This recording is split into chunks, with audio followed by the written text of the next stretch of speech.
You are listening to Hit Play, Not Pause, a feisty menopause podcast for active, performance-minded women. I am your host, Celine Yeager. Each week, I bring you advice from athletes, scientists, researchers, and other experts to help you feel and perform your best, no matter what your hormones are doing. This show is a production of Live Feisty Media. Hello, strong, feisty women. I hope you all are well.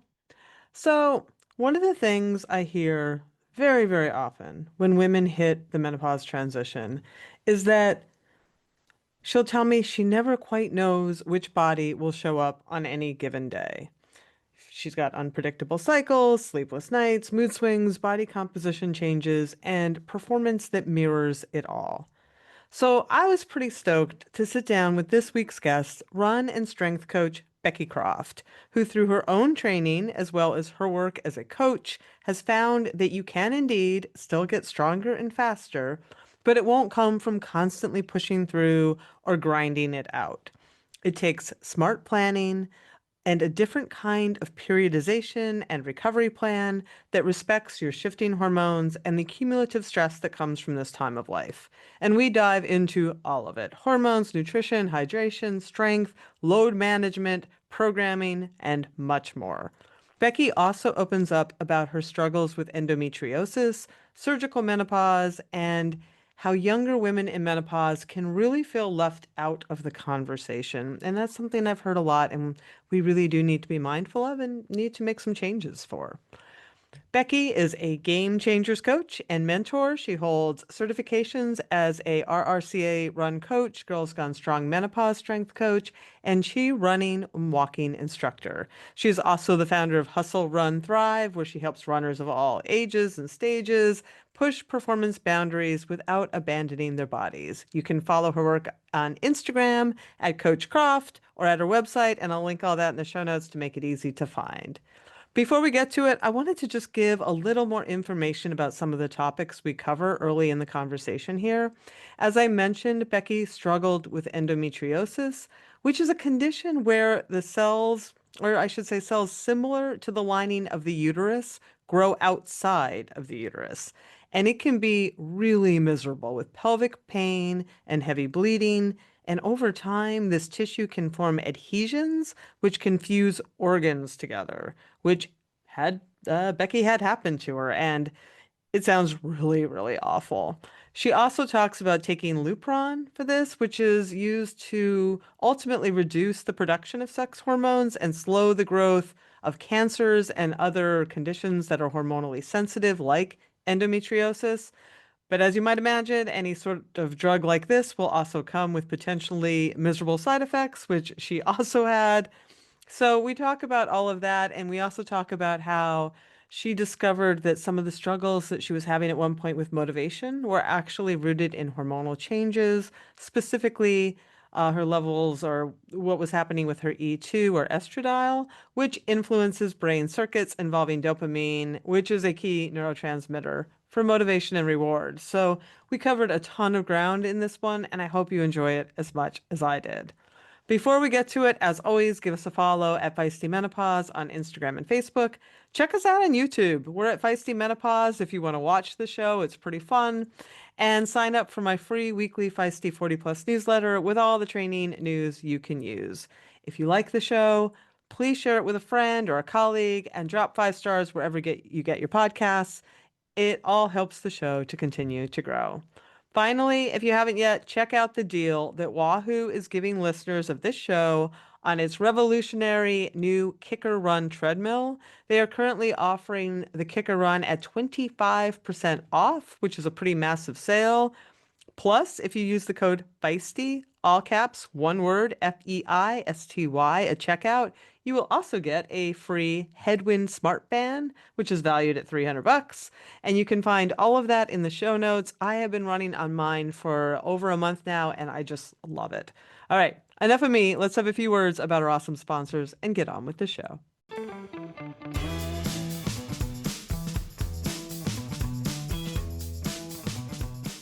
All right, Becky, welcome to the show. I'm really excited for this conversation because, as I've shared with you offline, it's one I haven't I have had on and off over these past 5 years, but I haven't had enough. I do hear that, like, because that early medical menopause experience is it's just different and it hits differently.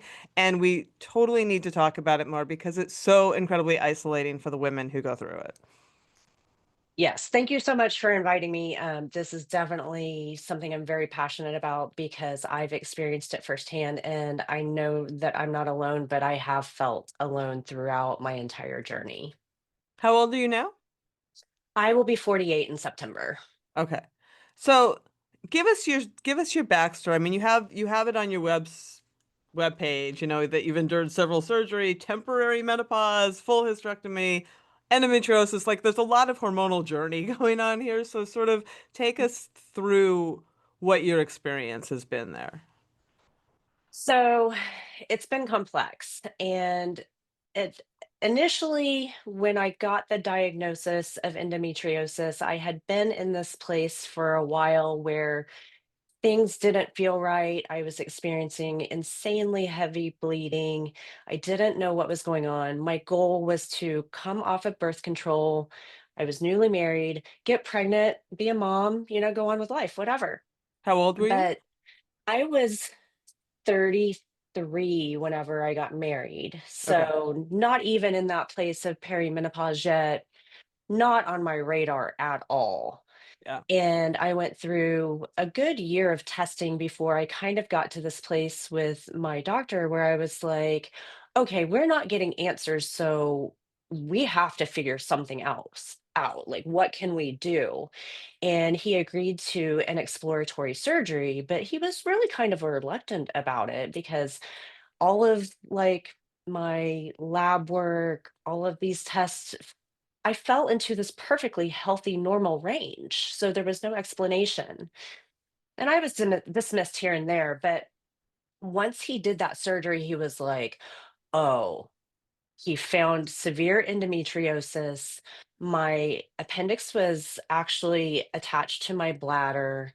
It was not a good situation. And it really explained what all of this pain was. He also discovered a fibroid within my uterine wall. So he couldn't just take it out. Like cystic ovaries, a fibroid, severe endometriosis, that he finally understood where I was coming from. So that Wow. kind of led through this whole journey of surgeries and fighting with endometriosis, learning more about it. But this was like in the early 2000s. I got married in 2010. My first surgery was in 2011. That gave me a little bit of relief for a few years, but then I was kind of back in this place. So I wound up having another surgery and I came out of it unexpectedly losing my right tube and ovary because that ovary was so cystic that he couldn't save it. Oh, wow.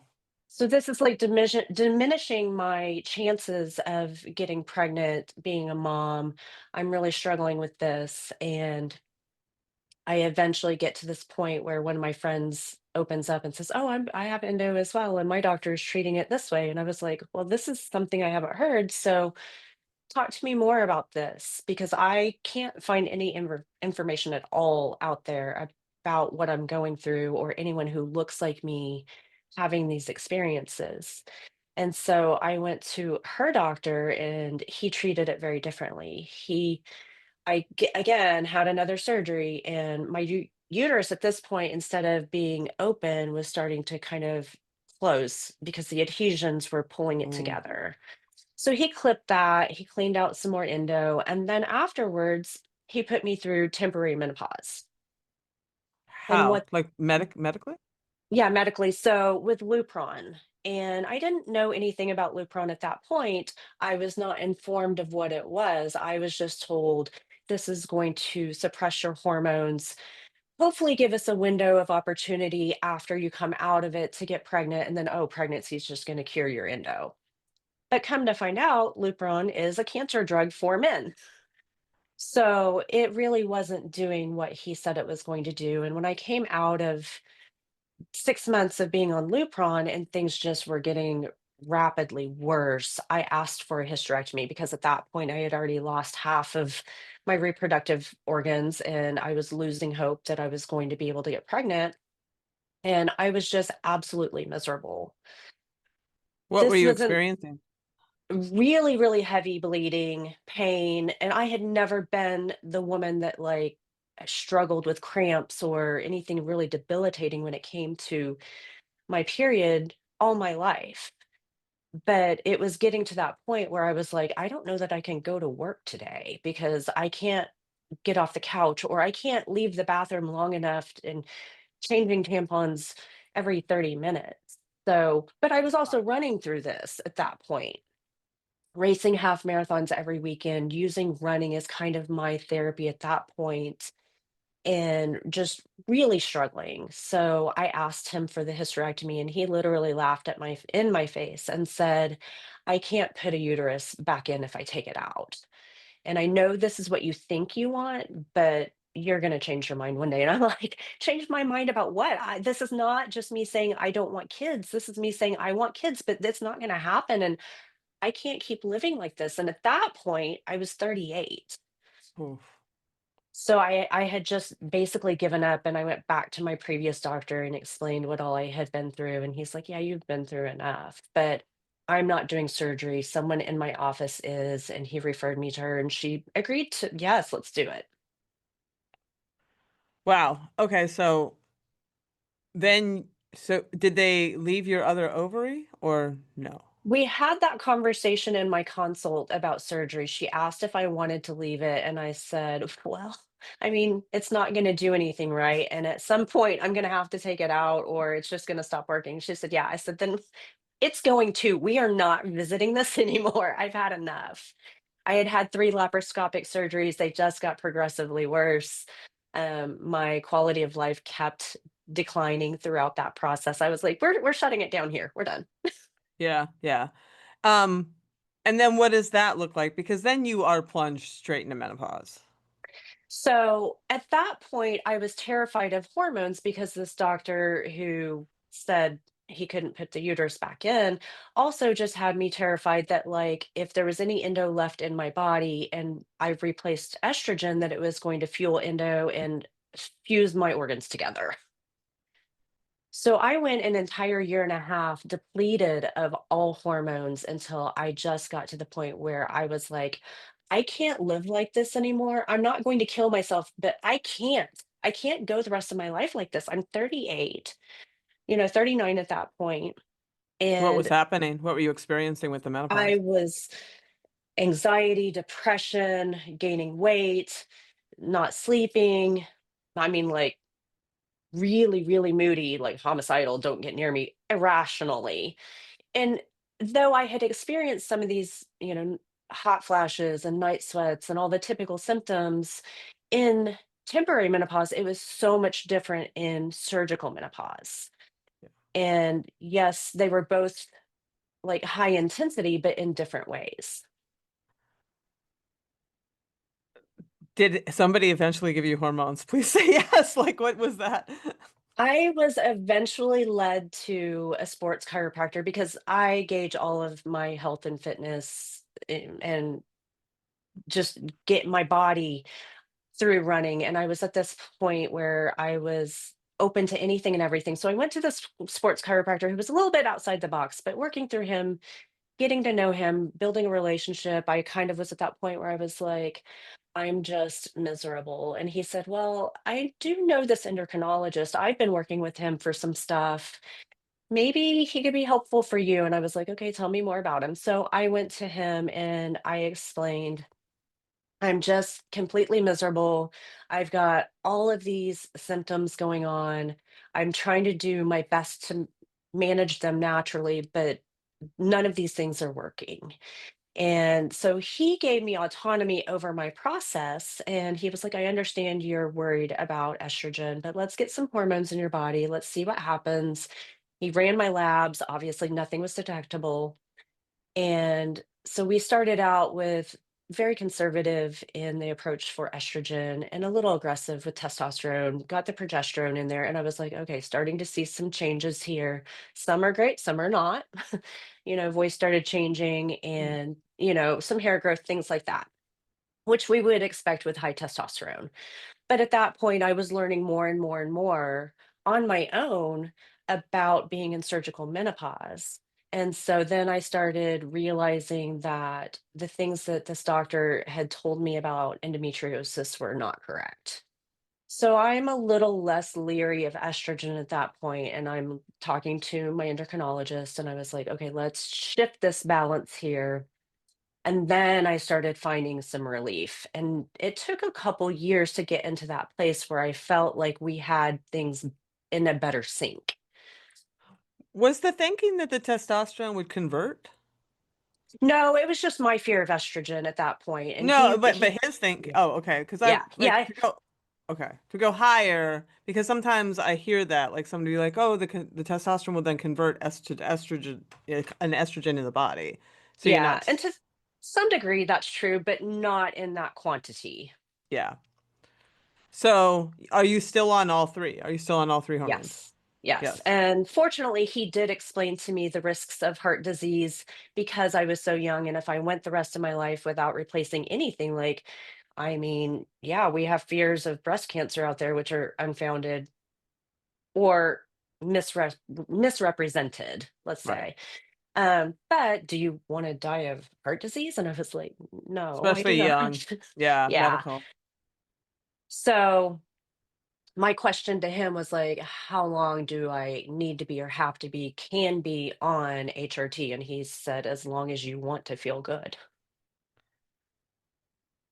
Yeah, and what is the relationship? Because I do not know with HRT. Like, what is actually that relationship with HRT and endometriosis? A history of endometriosis.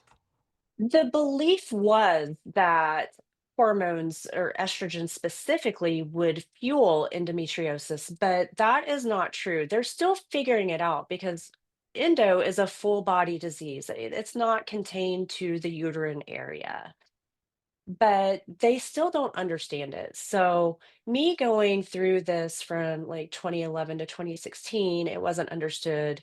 But now, even looking back, I was put on birth control at the age of 15 for a 3-month long period.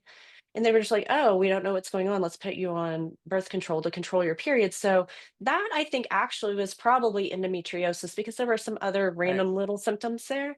So, Yeah. it's probably been there my whole life. Yeah. Yeah. No, that makes a lot of sense. So what does your training look like through all of this? Like it's got to be disruptive.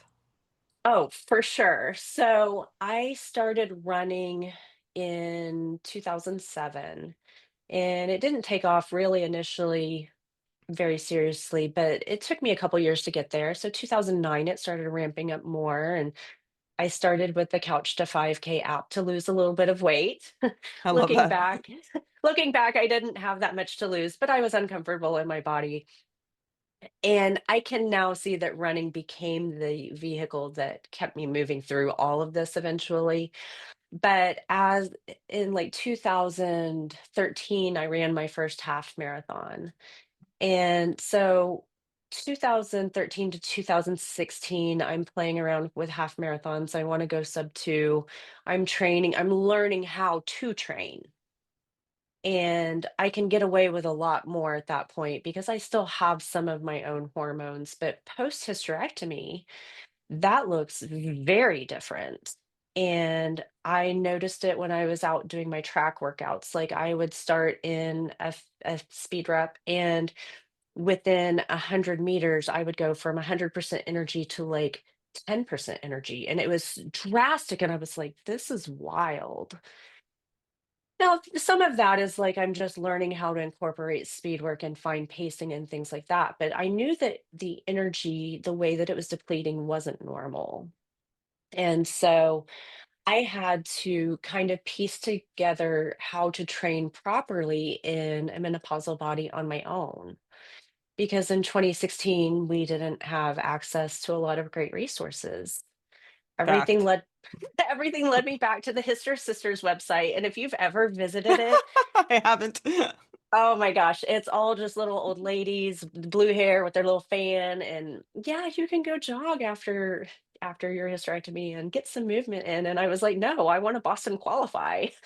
I didn't run when I was younger. I came to this in my 30s, and so I wanted to perform, but there was nobody out there showing me how to do it.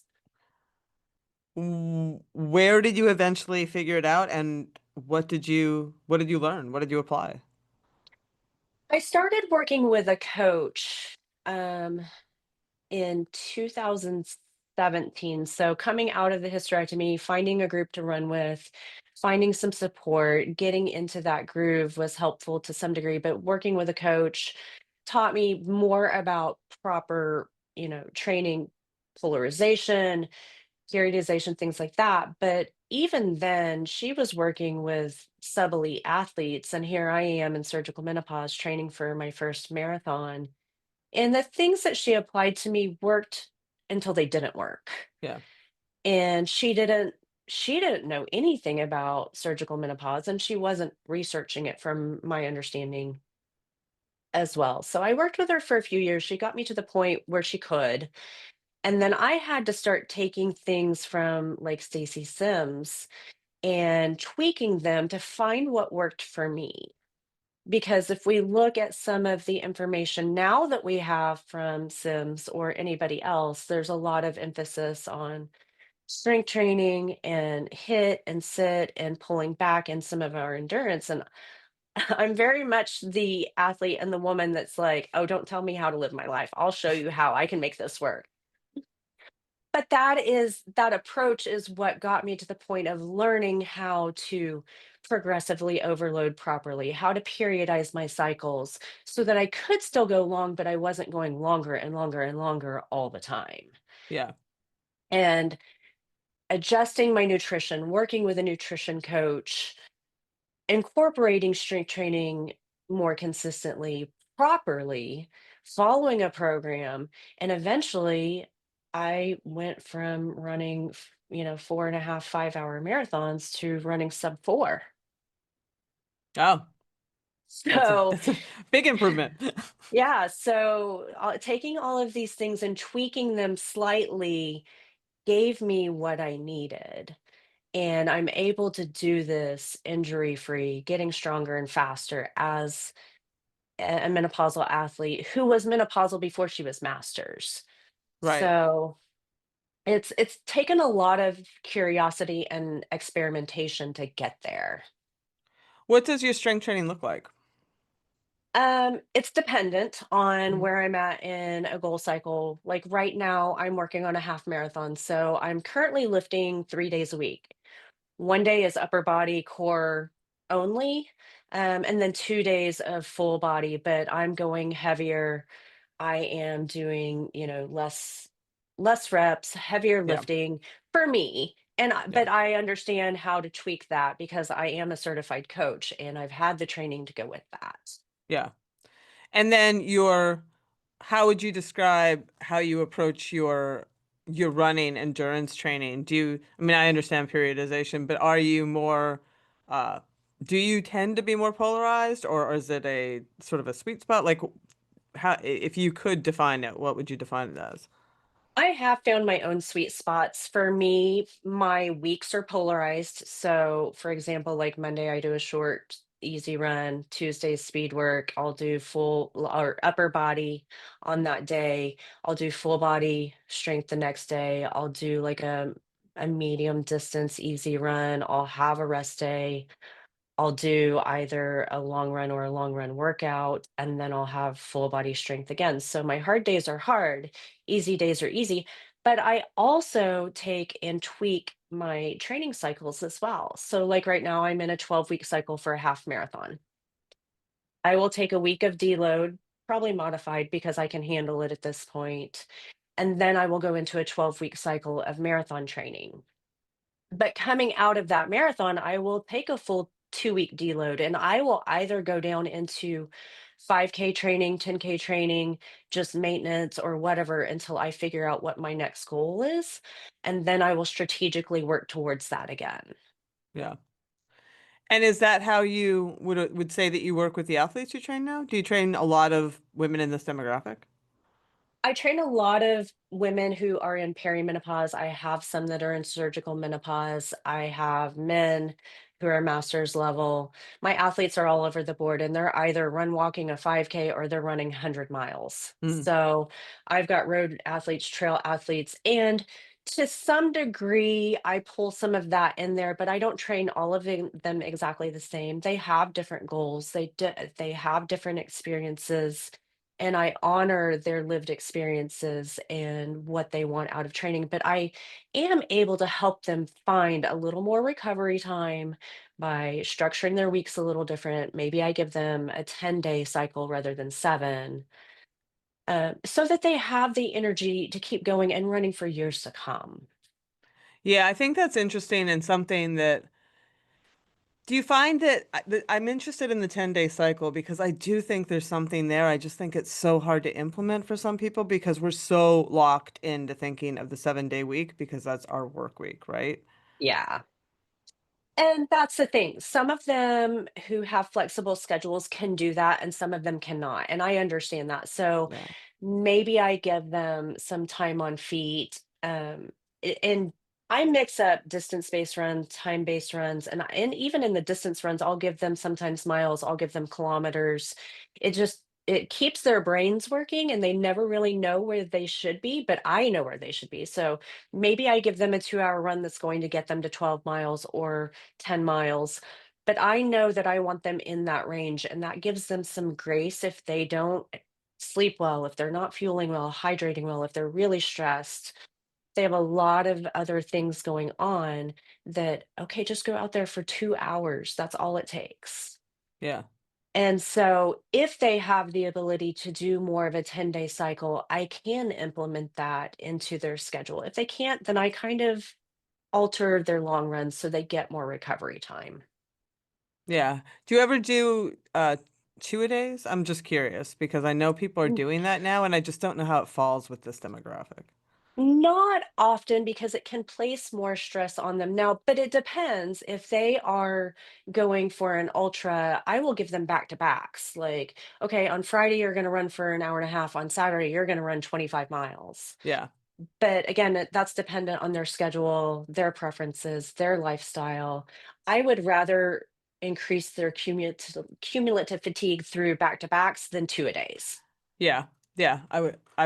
Personally I would agree with that. I was curious because I see it bubbling up and my initial reaction to it is like, I'm just not sure that's enough recovery. I mean, I understand it on paper. I'm just not sure of the practical with this audience. Um, Well, and sometimes, if you're younger and you have a body full of hormones, you can get away with that. yeah. But for some of my athletes that are in peri or menopause, they can't get away with it as easily. Yeah. Yeah. So your Instagram posts seem, speaking of, sort of make clear that it is absolutely possible during peri and post to make gains, but it takes more than coaching someone like they're just a slower 25-year-old. I think you actually had a post like that, which I thought was great.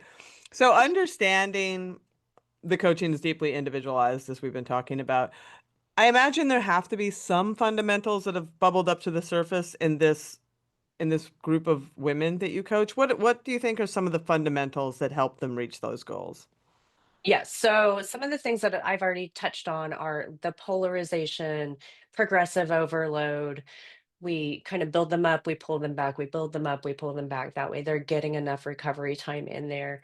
Periodizing their training cycles so that they're not just going from, 5 miles to 10 miles to 20. Oh, let's go run 200 miles. Yeah. If they want to do that, I will help them get there in the best way that I can. But I always do suggest, like, let's throw a shorter cycle in here. For my ultra athletes, I will joke with them that running a marathon is actually pulling back from a 100 miler. So you can still go long, but pull it back a little bit somehow. You don't have to go from 100 miler to 5K, but play with your training cycles a little bit. And then strength training is a non negotiable for me. regardless of if they're going to do classes, if they want to do barbells, dumbbells, anything. But some of my athletes like to do powerlifting, some like to do Pilates. And I'm like, that's great. But if you're telling me you want to go PR a marathon, then during this cycle, I'm going to ask you if you will either make those classes fit in a better way, if you will include mobility, or if you will do some more like full body runner specific movements and then go back into it. Yeah. But also like quality over quantity, and then nutrition is a big driver for athletes. Like we need to make sure that we're fueling our bodies that for our runs, recovering from them. And so talking to them about making sure they're getting enough protein because again, like they could get away with living on candy bars and sodas for, a lot of their training or fasted runs, things like that when they were 25, but you can't exactly go out there and really thrive in your training if you are neglecting your fueling and hydration overall. Do you run into women in this demographic for whom that is a challenge because of the body composition changes that happen during this time? And how do you address it? Yes. Yeah, and that's definitely something that I've experienced as well. Coming out of the hysterectomy, I gained quite a bit of weight. And now for me, I'm long and lean and I always have been. That's my genetics. I've never been classified as being overweight. However, my blood markers were going in the wrong direction. So, being uncomfortable in my own body, those blood markers going in the wrong way, being pre-diabetic, in like pre-hypertension, things like that were problematic. But also, I'm a product of the late 70s. So I've seen, you know, decades of Cindy Crawford or, Sports Illustrated, the photoshopping and now the AI and all of the things that really affect women. So these are some things that we kind of combat, and all this talk about fasted training and intermittent timing and the science behind these things and who it's been performed on or how it's been applied to women is really confusing. So, navigating some of these things with the women that I work with can be a little bit tricky. And I will try to find ways to help them fuel better overall, but also like let them kind of come to this on their own. One of my athletes who is also a really good friend was one of those, it's like, I can't eat before I run. Like I don't eat breakfast. I can't get up and go do it. I'm like, that's okay. So move your run to the later in the day. But eventually she came to the point where she was like, well, I can't eat, but I can drink a protein shake and get something in my system and get going. And then I can eat something and then I can run. And I'm like, okay, that's a great shift. Yeah. Yeah, it's 100% a great shift. Yeah. And are they do they become receptive to better fueling overall as opposed to restricting as I see so much in my community? Yeah, once they start actually feeling better on their runs, once they stop fighting with all of those injuries from all the years of overtraining, undereating, all of the butterfly effect of symptoms that comes along with that, they're like, okay, maybe I can tweak this a little bit, or I do see where I feel better. I'm not as injured. I have more energy. Now it's a little bit of back and forth. Like it takes them a little bit to integrate that into their full mindset, but eventually they do kind of get there and go, okay, I get it. And how do you manage the increase in injury propensity in this population? Obviously, strength training is a huge component of that, and is nutrition. Are those your two pillars? Are there other ways that you help them manage? Because if you're talking about women in this demographic running that kind of endurance, it becomes a piece of the puzzle. Yeah, and that's exactly it. Each one of them has a different puzzle, and some of them are really great about one thing, others are not. And so, taking their individual strengths and weaknesses, and just asking them, "Hey, could you maybe try this and see what happens and tell me?"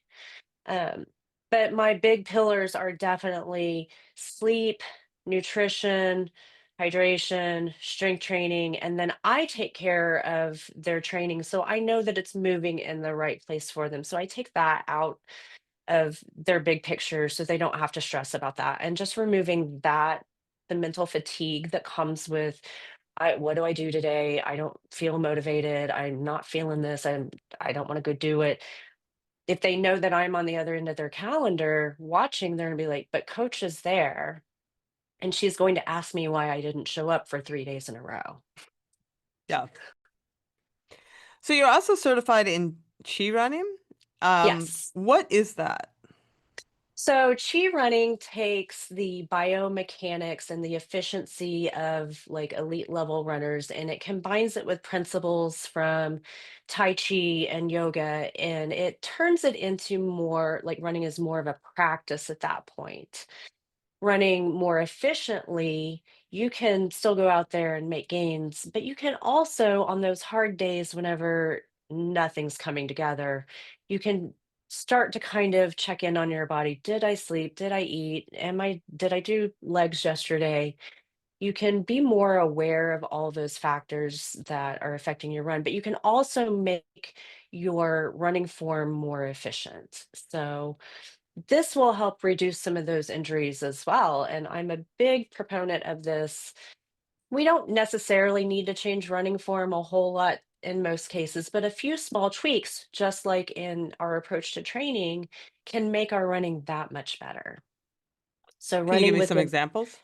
running with good posture, not bending at the waist, it reduces like lower back issues, some hamstring issues.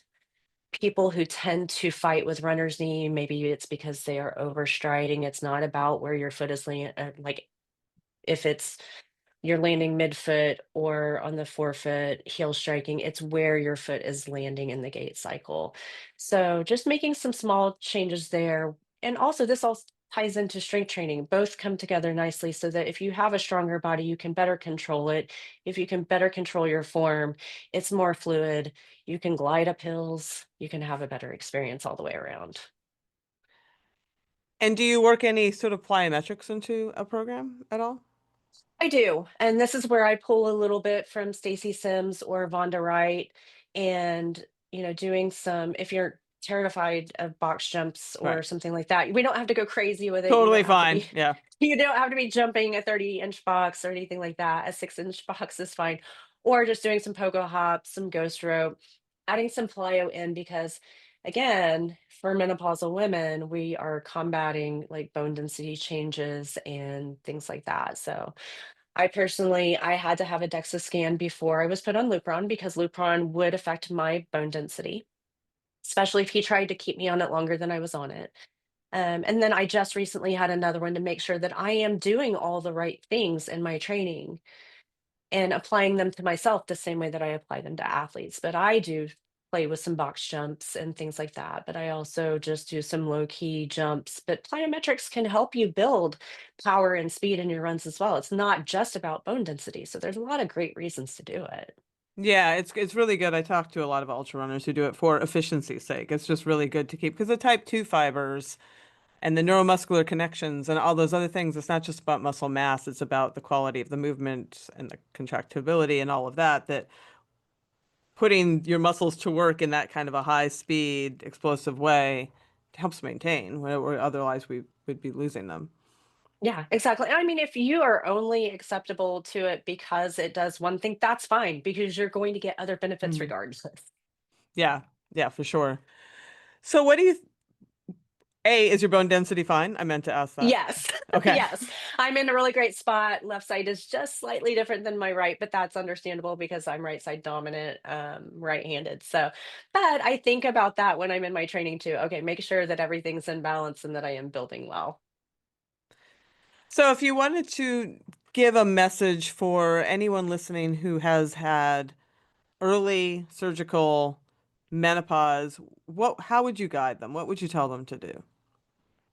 Um, find someone who understands it first of all, because I mean, there's few and far between that even speak about surgical menopause. Primary information out there is for women going into this naturally in their 50s. I get it. It's easy to speak to the larger demographic, but the outliers deserve some support as well. And like I said, I couldn't find it, so I had to become that person for others. because I knew I wasn't alone. Um, so being an outlier has led to me being a disruptor and speaking to those things so that other women do feel seen or heard or supported. And you can actually perform well. All 9 of my marathons have been post hysterectomy. And I want to be the woman who says, "Oh, you don't think I can do it? Watch me." Can you speak as we wrap up here a little bit to that psychological component? You are very outspoken online, which I appreciate that. But, you did want kids and then that sort of got shut and then you're in this sort of like strange isolating place where you're trying to figure it out for yourself and you're going into early menopause and you can't relate to the natural menopause 50 something language because those women are in also a different life place.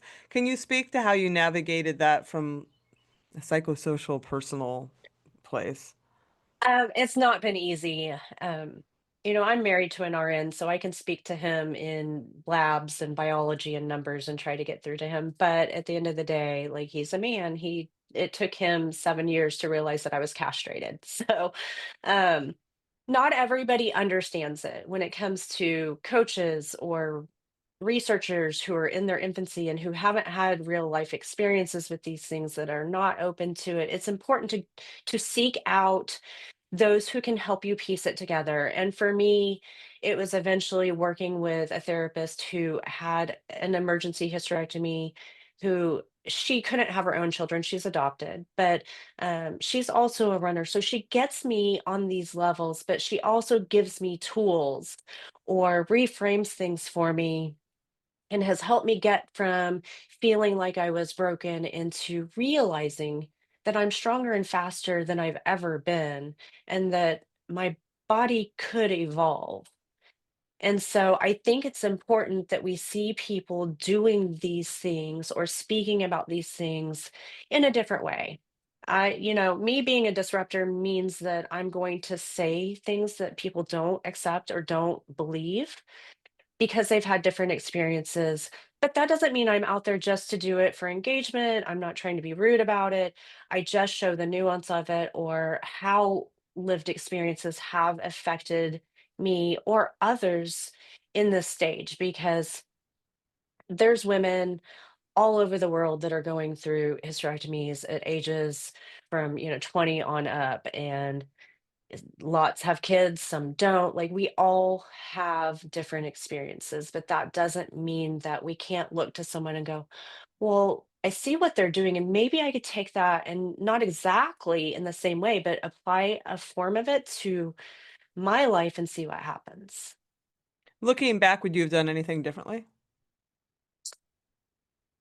Looking back, I wish I had more information, but I do truly believe that I was led through this for a reason. And it's been messy. Sometimes being an outlier means that I come up against a lot of different opinions or people who try to control narratives for me. But fortunately, because I am so outspoken, I can make my way through that and at least transform my experience into something else to teach someone else how to get through it with maybe a little less resistance. How would they change your narrative? This is something that I fight with on social media quite a bit. Being told that, oh, you just need to like restrict your calories, you need to be in a deficit to lose weight. Hormones don't change anything. It's just aging. It's you don't need to change your training, things like that. But I've been through something very different at a younger age. Menopause for me doesn't come with a 50th birthday.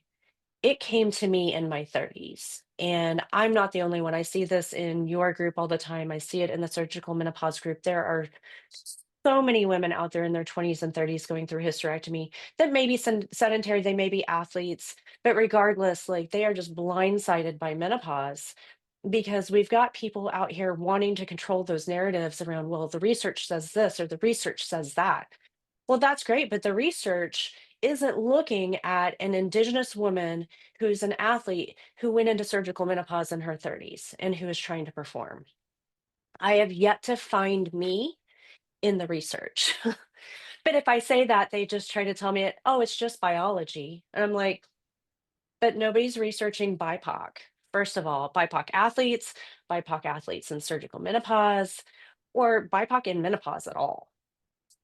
The research is such a mess. It's so hard to even like yes, I bang up against a lot of the same things, and which is why I do this show, quite frankly, because it's we need to hear these experiences to your point, so somebody listening would be like, oh, they can hear themselves somewhere in this as opposed to just being shut down. And I don't ever think I get real frustrated as Becky. I just get very frustrated because I sit in meetings where they say calories in, calories out, and I am going to do a whole show on calories in, calories out with Dr. Jody Duche, who is an obesity expert, and it assumes you know either of those things, first of all. And Right.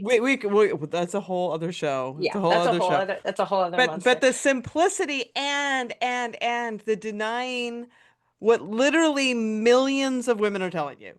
Literally, Yeah. millions of women are saying pretty much echoing this, all the same experience, and to just shake your head at them and say, you just need to like eat less is it makes me want to just burn things down. So, Yeah. Well, especially for athletes, but yeah. I appreciate that you are speaking to different people. Um, Even though I am not a cyclist, I don't ride gravel, I'm not climbing, I'm not doing some of these things that these other women who you're talking to are doing, I've been able to actually take their experiences and go, oh, hold on. I actually stood up in one of my lab reviews with my endocrinologist and started screaming, oh my God, there it is. And it was because one of your episodes I had listened to pointed out E2 as being like a contributor to something that she was going through. Being a marathoner, I can go out there and run 30, 40, 50 miles a week very easily. But I got to this point in surgical menopause where I couldn't force myself to go run 3 easy miles in my neighborhood or even go walk. Like I was just struggling and nothing was working.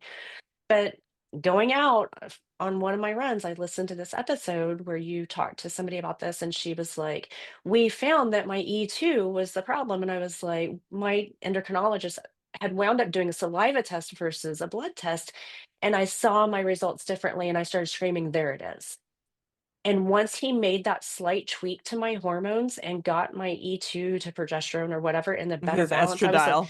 Yeah, yeah, progesterone. I Yeah. just got out there and went and did my runs with no problem. So it wasn't something that I could control, but I felt crazy. Like I can't make myself get out there and go do the thing. It was a motivation psychological barrier you're talking about. Yeah. Yeah. Yeah. It was that unfounded fear of failure, or it was something I couldn't pinpoint, but I was like, I can't make myself physically get up and go do a 30-minute run. Yeah. Hormones are fascinating. Well, I am glad that you are out there carrying the torch and doing this work because the more of us that do it, the more this conversation moves forward, the more women get help, and the better things are down the line. And I do firmly believe it's only going to get better because there are so many people talking and they won't stop talking, which I think is important. That is my hope, and just if I can make somebody else's journey a little less terrible, then I feel like I've done something right. Well, I'm sure you have today. My day is less terrible for talking to you. So I appreciate you being here. And good luck with what do you have coming up next? I've got San Francisco Half Marathon, and then I have Indy Monumental in the fall. Good luck with both of those. Thank you.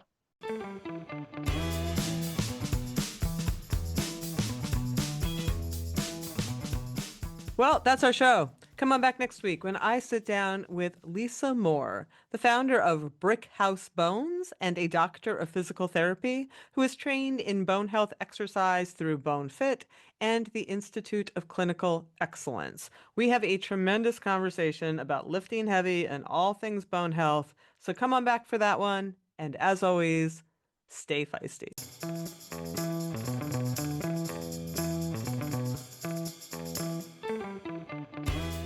You've been listening to Hit Play, Not Pause, a feisty menopause podcast for active, performance-minded women. I'm your host, Celine Yeager.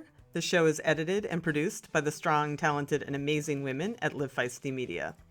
Follow us on social media at Feisty Menopause, and please help us spread the word. Screenshot and share this episode on your social media channels with the tag @FeistyMenopause. Share the show with your friends, and please subscribe, like, review, and rate this show wherever you get your podcasts. Word of mouth and good reviews make it easier for other listeners to find. Thanks for listening, and as always, stay feisty.